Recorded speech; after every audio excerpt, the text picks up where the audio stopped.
I can remember deals where I lost thousands of dollars because I misquoted somebody, and I caught it right away, and I didn't send out official disclosures, but I'd already set his expectations. Yeah. I set his expectations a certain way, and about an hour later, I go, oh, I didn't. And I, So that was a situation where I said, okay, I'm just going to have to eat that cost because that's the expectation I set. A right view of work understands that serving a customer is ultimately at the core of every good business. As I heard someone put it in another interview I did recently, in business, if you can obsess over your customers' problems, that's where you're going to come up with your best ideas and solutions for those problems. This week, my dad and I discuss how maintaining a great customer experience can make or break any business.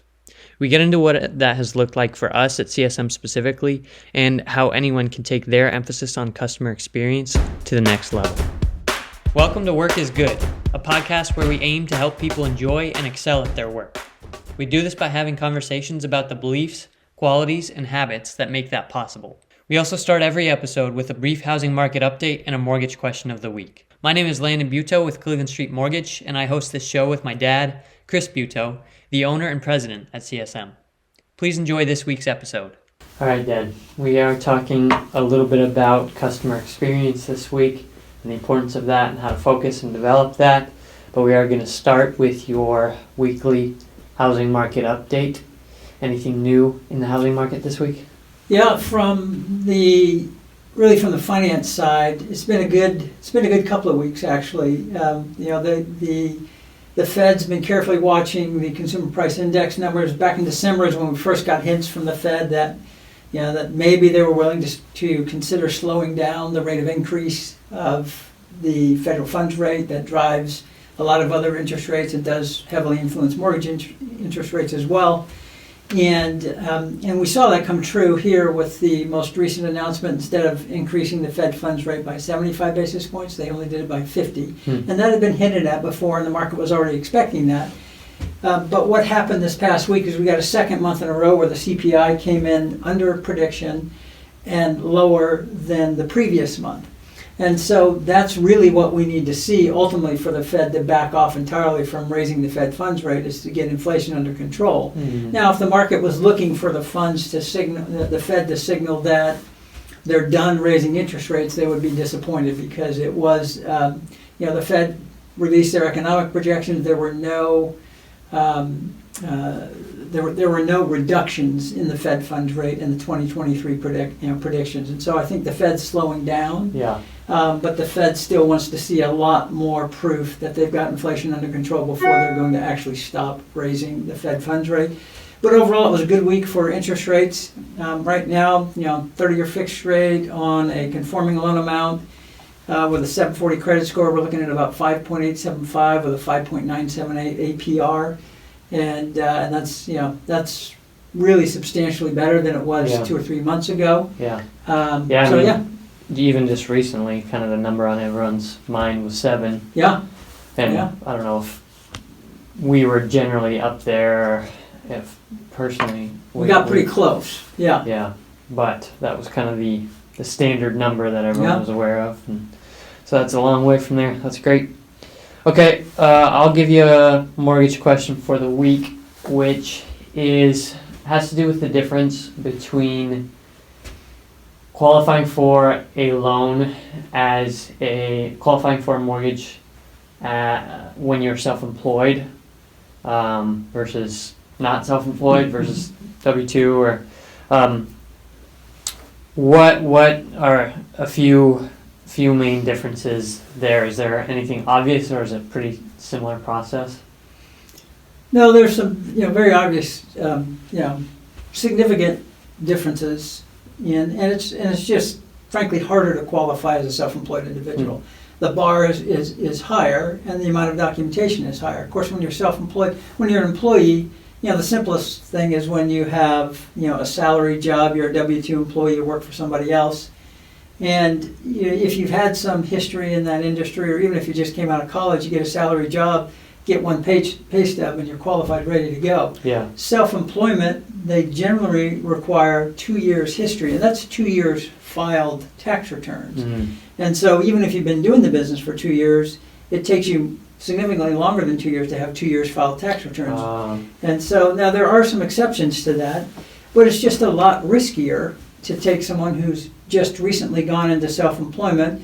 No matter how good you are at doing whatever that thing is that you were doing before you were self-employed, even if it's the very same thing, being self-employed, generating the business, running the business, all of those things bring additional levels of risk. Yeah. And so not only is it just a higher standard, they're going to be stricter. It's considered riskier just in the what they call the layering of risk. When you run your loan through electronic underwriting, that computer engine is layering all the different risks. What's your credit score? How much down payment are you putting? What kind of property is it? A condo, a manufactured home, single family? Right. It's layering all those things together to come up with a recommendation to saying, yes, we would approve this or no. Yeah. And self-employment is also a higher level of risk. And then, you're instead of just giving them a pay stub, you're going to need some tax returns. And so, there are fairly significant differences.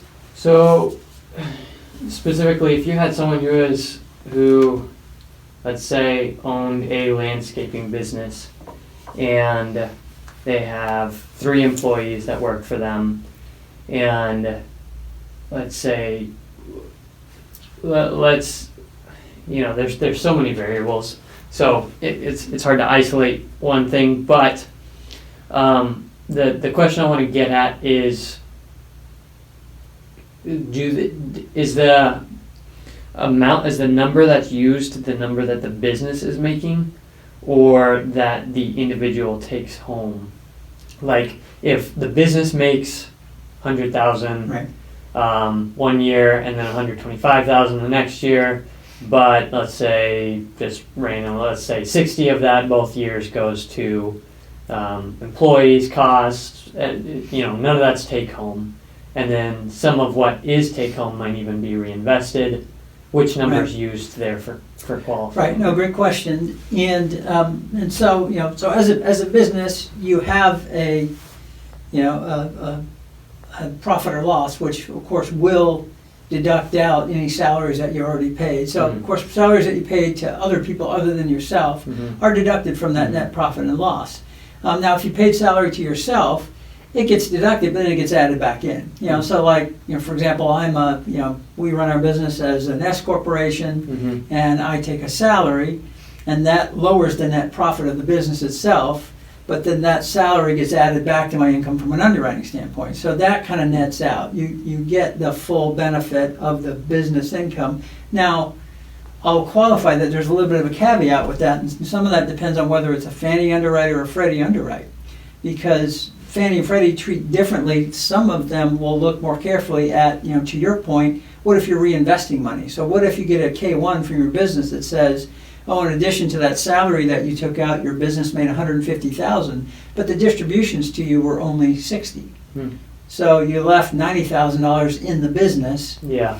And Fannie and Freddie will look at that different. Both of them will ultimately give you the benefit of the full income. Okay. But I think Fannie has a more stringent underwrite. They'll do a kind of a liquidity analysis to see whether or not the business could handle distributing that extra funds out to you. And so you do have to pay attention to that. But for the most part, kind of the very big picture answer to that question is, for the most part, you get credit for the entirety of the business income. Yeah. Now that's if it's a pass-through. If it's not a pass-through entity, so now we're getting into tax code, but like a C corporation is taxable on its own. That doesn't pass through and tax to you. That's different. So that income that's earned at the C corp level may not necessarily get attributed to you as would if you're in a partnership or another sort of business that passes through and taxes onto your personal tax return. Yeah, so very long story, very short is yes, it's more difficult. Yes, it's more to difficult. qualify in terms of like, in a sense, there are lower odds of you qualifying of your income, or there's more hoops to get it to qualify in the first place. Right. And then it's just more work to get all those things more together. Work, considered more risky. And then none of this is to discourage self-employed individuals, right? I think it's just be aware, and all the more reason if you're self-employed, everybody who is shopping for a home or starting to think seriously about that should meet with a mortgage professional and sit down and go through. Everybody should do that. Absolutely should do that.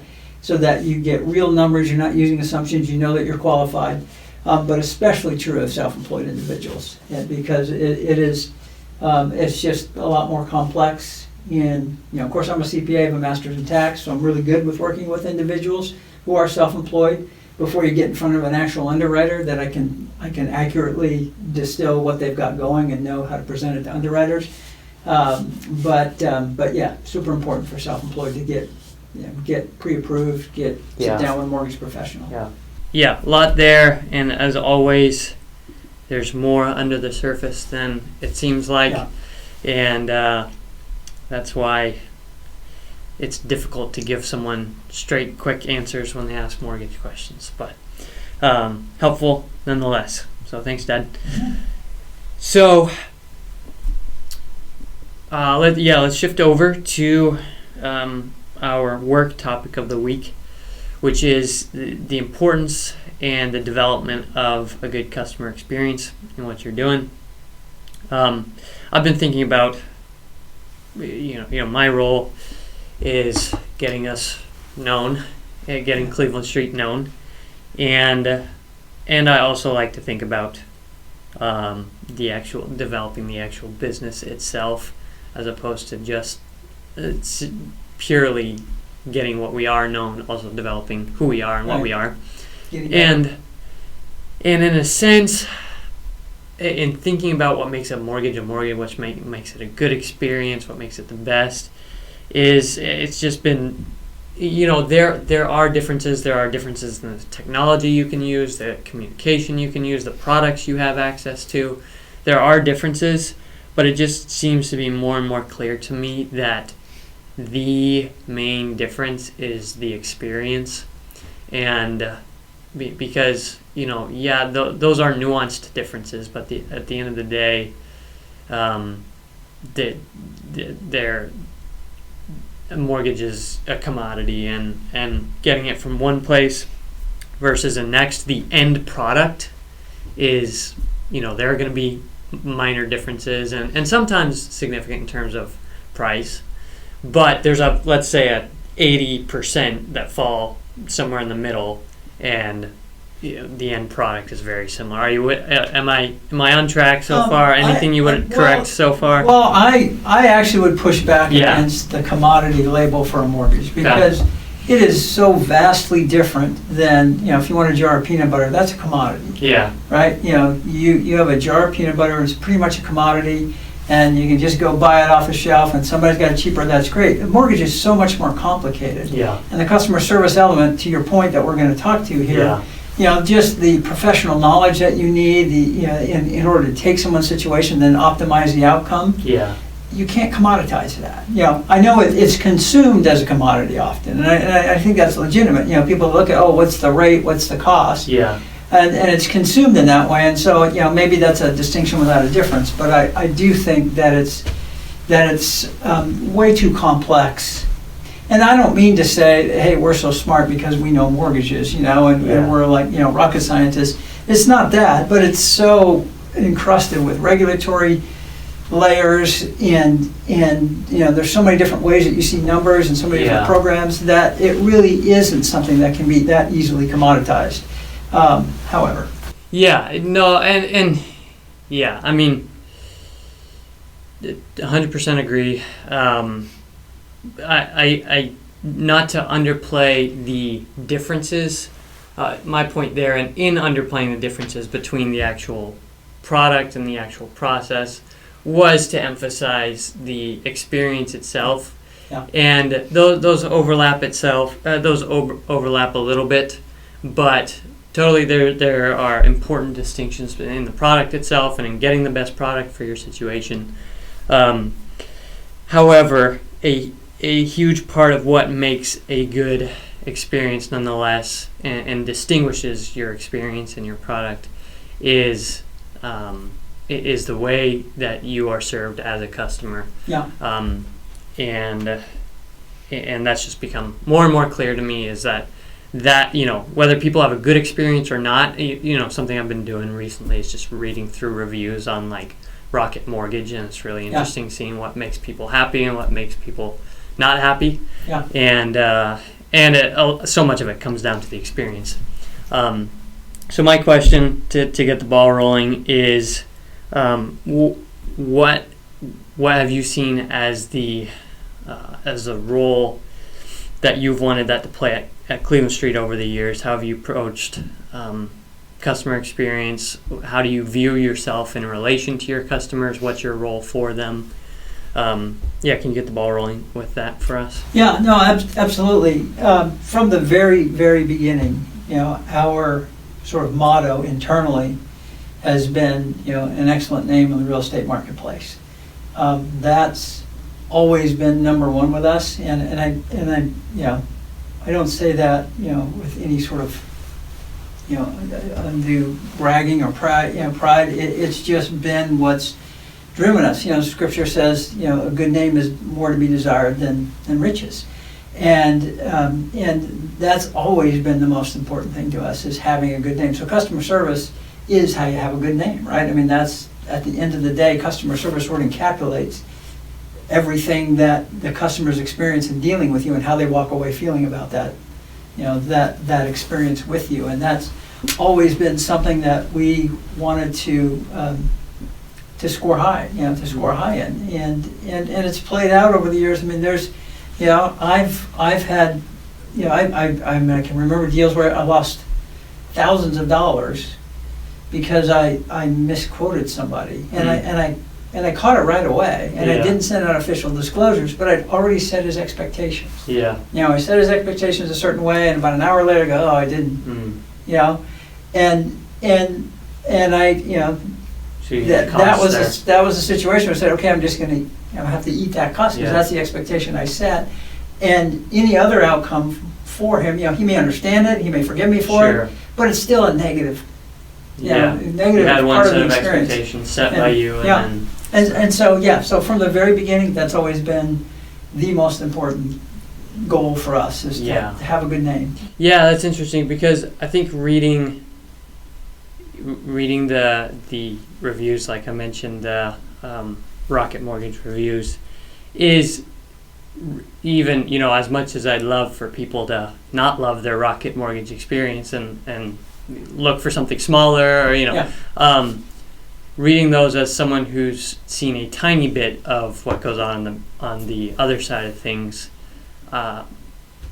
you realize that a lot of it is not really what Rocket, like the upset customers, the upset reviews, are not really what they're doing wrong, but it is unmet expectations, in the sense that, they didn't give me this, or I worked so hard to give them all this information, and then they went and said I couldn't have a loan, or that's not Rocket's fault. It is what it is.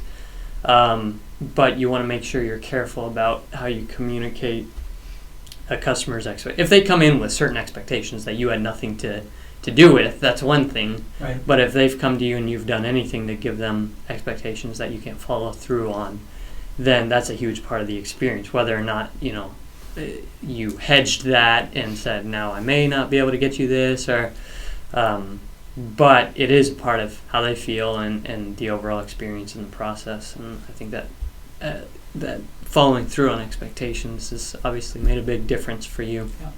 Yeah, that's great.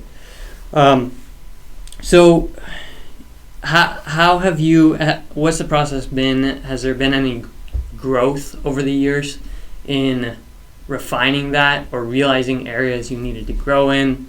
Anything major? Obviously there's daily steps along the way, but is there anything major that you've changed along the way to make for a better customer experience? I think the number one thing that we did was to enhance the communication during the loan process, because I think that when I got into the business, I had very little prior. When I started the company, I had very little experience in mortgage origination. I had maybe a year and a half, hadn't had coaching, hadn't really had a lot, and so so we just kind of started feeling, okay, let's just do a good job for these clients, and we'll build a good reputation one loan at a time. But what you can do when what you're not realizing when you do that is just how much anxiety there is on the other side of that, and how much how important it is to be regularly communicating with these borrowers during the process to let them know, hey, we're on track, everything's going great. And it wasn't until really many years later that I kind of had my first coaching involvement in the mortgage industry. And like I said, I didn't join a big company with a bunch of people mentoring me or coaching me. I just learned a little bit about origination. Started the business with Uncle Ted. He had very little experience as well in mortgage specific. And so we just didn't have coaches, mentors to kind of show us some of those things. And so it was years later when I got involved in some coaching and they pointed that out to say, one of the most important things you can do is call your client every week. Hey, update them. Just say, here, every week I'm going to call you on Tuesday of every week. I'm going to let you know how things are going. I'll let you know if I need any more documents from you, anything that happens along the way. In between those calls, scheduled calls, I'll call you and update you. Mm-hmm. And it's just that weekly call to them to say, hey, everything's on track, it's looking great. Oh, I still need that pay stub for you when you get that. They really value that. And I think you can read the reviews. I'm sure you saw that. Yeah. Because I did the same thing. I went and read reviews, positive and negative. Had to go to other companies to get the negative ones. Right. Right. Of course. But positive it's and true. negative. It's not a joke. Yeah. I've got check it out. I've got 150 5-star and one stinking 4-star review. Yeah. But yeah, so I just went and read the reviews, and communication is always both in the positive and negative. That's near the very top of what people appreciate. Is just that regular communication. So I think that goes a long way. So I'll throw one at you. What are you not doing right now? What's next to take that to the next level? If communication is a huge part of making that a good experience for customers, what's next to make it even better than it is right now? I think the communication thing is not that complicated. Yeah. So it's just a principle. It's not like one of those things where you can go, oh, I'm going to start out doing it poorly, because I don't know how to do it really great yet, and then it really is pretty simple. Just call them weekly and let them know, and so I think being more consistent with that, is the next level thing. But I think maybe what's next level is not. And maybe this is sort of in that same vein, but what I would say is advanced communication. Mm-hmm. That's one thing that I haven't really focused on before. We just send out the application. We get the contract. They've come to mutual agreement. They're ready to go forward, and all of a sudden they just start getting hit with, okay, all these disclosures come out, and you need updated this and that. And I think what I haven't done as well is picking up the phone and say, hey, congratulations, you're in the contract. I want you to know what's going to happen next. Yeah. And I actually did that today. I had a client that just got into contract, and I did that today, and I really felt it helped me, right? Because now I know they're prepared to receive these things, and they know better what to look for. Yeah.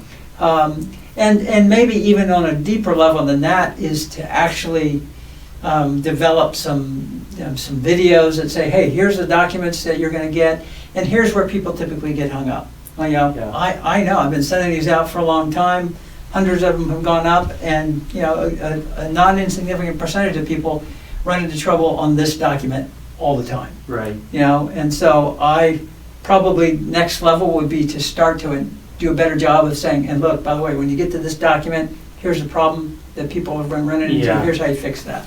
Yeah, and I mean, very related to what we were talking about earlier is if you communicate that on the front end, then even on that specific level of you're going to, congrats, it feels like you've just reached a big objective, which you have, celebrate that, that's awesome. Right.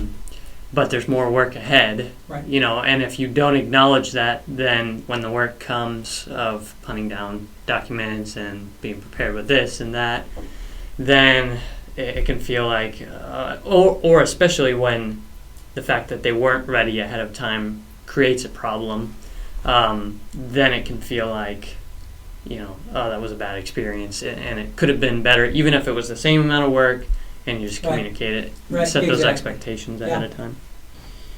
When you look back at your years doing this, are there any any specific stories that you have where there was a customer experience, a specific one where you look back at and said, yeah, man, that could have been better, and this specific thing would have been the difference maker there. Yeah, I can remember. I mean, one really stands out is I had clients, and I think we were doing a refinance for them, and there were 4 parties involved. There was a son and his wife, and the parents were all on the loan. So there were 4 parties on the loan, and we went and signed them in escrow. We sent the documents to the lender, and the loan funded, but the documents were lost by the lender.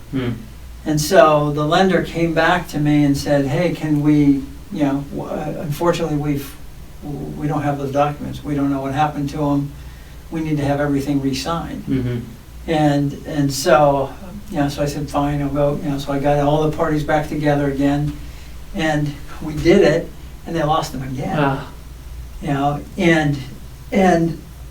And I, at that point, I was like, this is kind of ridiculous. Yeah. And I mean, I know we have to go get them to re-sign again. Hopefully they'll cooperate and get it. Yeah. Take care. But I'm going to take them out to a nice dinner, and I want you, lender, to pay for this. Yeah. Because this is, it already looks horrible. Yeah. It looks terrible. You're losing these pretty vital loan documents. Yeah. But you're also greatly inconveniencing these people. Yeah. And so we required them to pay for a very nice dinner. Yeah. So I took all 4 of them and my wife, your mom, out to Ruth's Chris, and I just told Leonard, I said, "Look, this is the 3rd time they're signing these loan documents, and so I don't think I'm being unreasonable at all. This is how I make it a good experience for them, to say, look, this is how sorry I am. We're going to make sure that you guys get some of that." So anyway, we did that.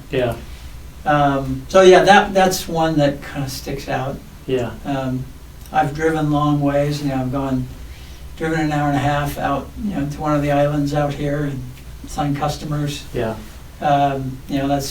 That's pretty routine. In fact, I think I got a ticket coming home from that one, and you went with me to the courthouse. To contest that ticket, like in Anacortes, 2 hours away. Months later. But, I didn't know where I was going then, but I remember that. That was years ago. I remember getting a blizzard. At Dairy Queen. I do remember that.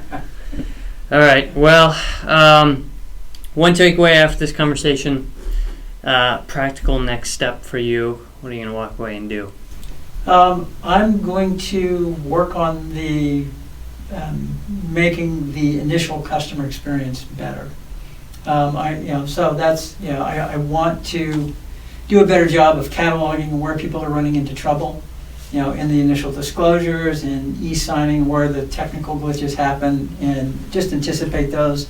Help you to say, hey, when you get to this, just do a better job. I think of that, of preparing them in advance, so that when they encounter that, they won't be as frustrated, and be able to just go smoother and faster. Great. Well, we'll wrap it up there. Thanks, Dad. Really great job. Thanks for listening to Work is Good. If you enjoyed it, share it, leave a review, and listen next week.